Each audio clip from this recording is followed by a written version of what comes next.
Hello guys, I would like to show you how I do the signal flow in this mix. So we have channels drums from channel 1 to channel 5. I would like to do a power compression on these drums. So what I will do, I'll check out if I can do a subgroup, or I cannot do a subgroup because all the buses in this mix were already utilized by in-ears, the sub monitors. So, but then I have FXs from 1 to 4.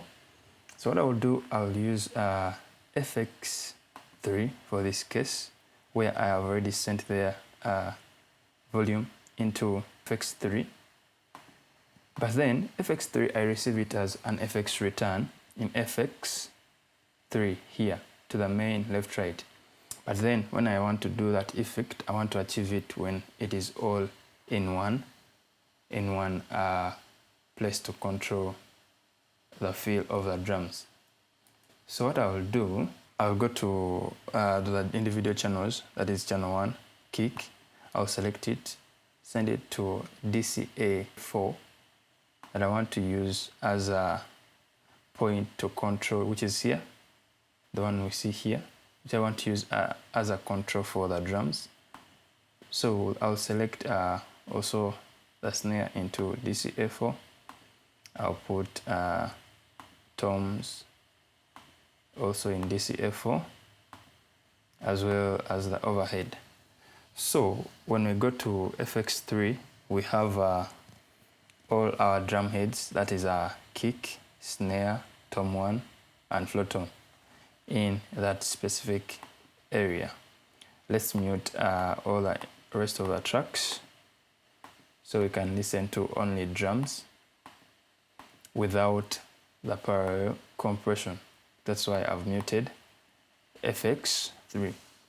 So when I play the drums, I'll fire up some tracks. For this setup, for this church setup, that's how the drums sound like. Of course, have good drums, it depends on the source.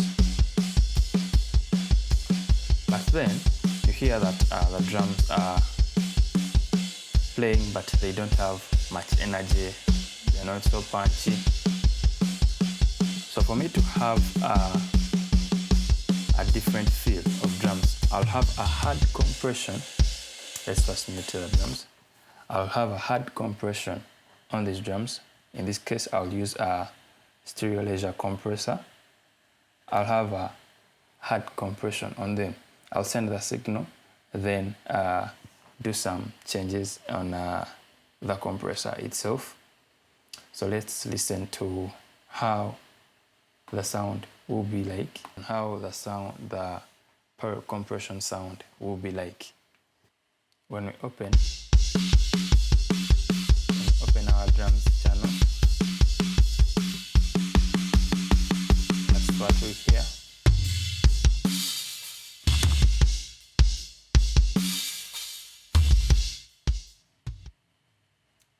So when we add in a gain, that's what we hear.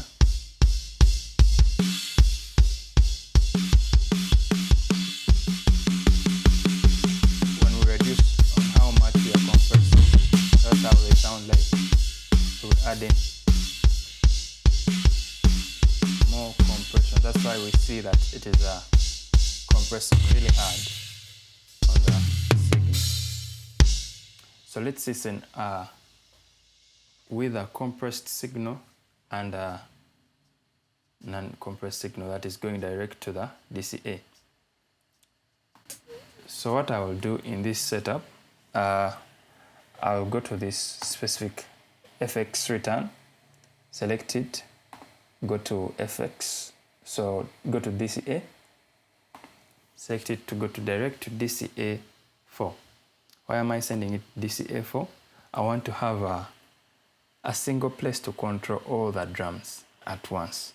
So we have these volumes going to DCA4 and an effect of parallel compression going to DCA4. So let's listen to to how they'll sound like when they have a power compression on.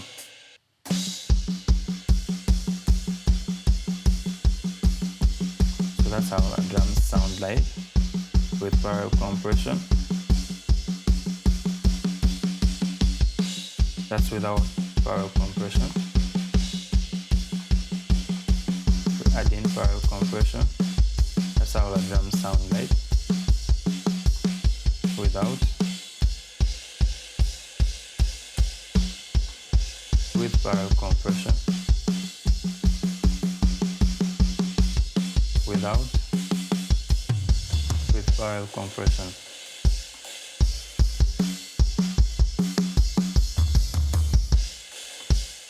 Without.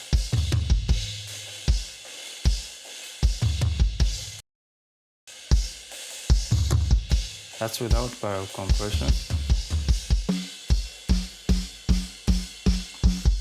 With barrel compression.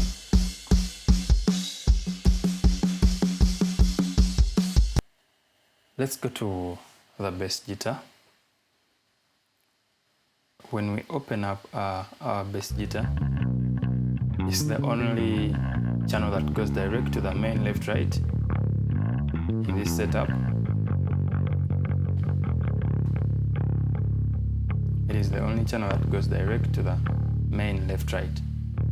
So this is bass guitar and drum.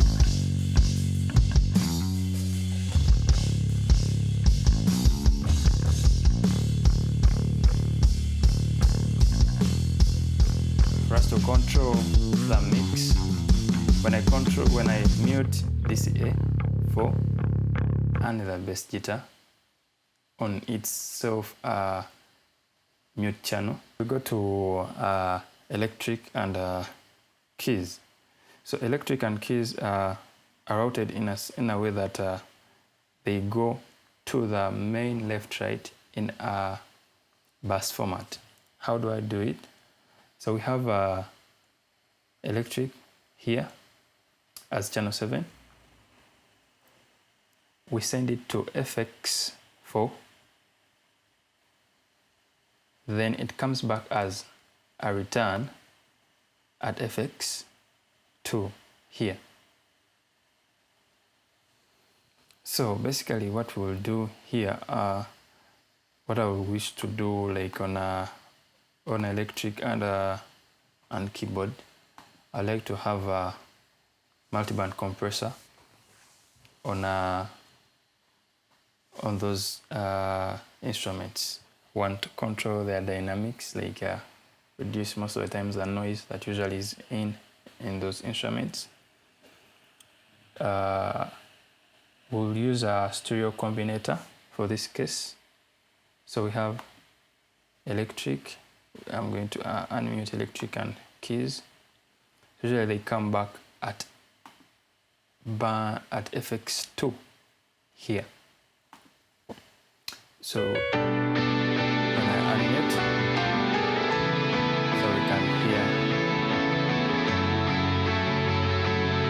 Right now they are going direct to the main left-right, but I would prefer to control this specific sound on DCA3. So I'll activate DCA3. When I mute DCA3, so we can see that we can mute keyboard and electric at once. Yeah. So basically another thing I can do an extra EQ on these instruments, keyboard and electric. I can do an extra EQ.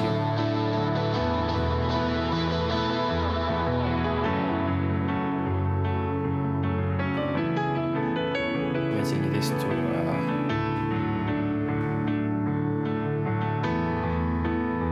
some highs.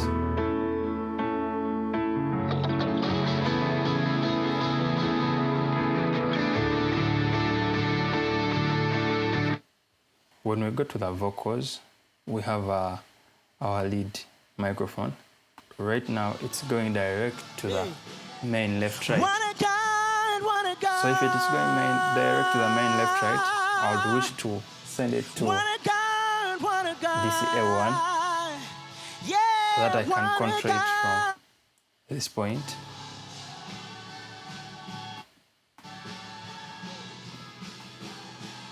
So we have it there at DCA1. If the highest blessing is at you. Here at DCA1, we can control our vocal, our lead vocal from that point. So when I go to the backups, I would wish to control them also like the same manner in the band bus, that is keyboard and electric. So what I will do here, I can do an in-video EQ on an individual track, that is each backup. There are 3 backups. So I'll send them direct to an FX return of FX1. So I'll send them there. As you can see here, we had already sent them in. When I unmute these backups, well, we can see a signal coming here at FX1. So we check out FX1 that so if we open it, if we unmute it, you can see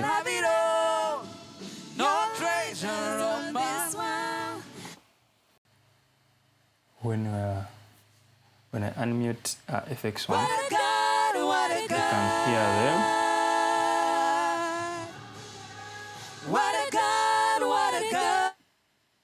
But then they are going direct to the main left right. So what I will do, I'll wish to control them on a DCA. That is DCA2, which is also just left out.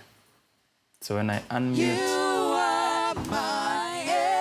FX1, you can hear the backups, but I can still control them on DCA2.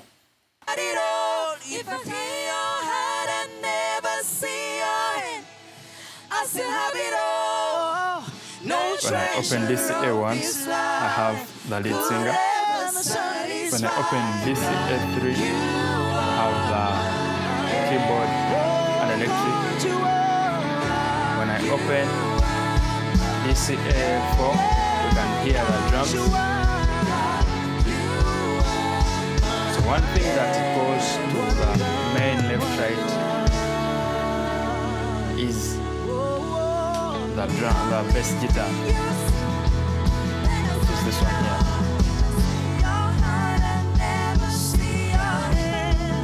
That's how.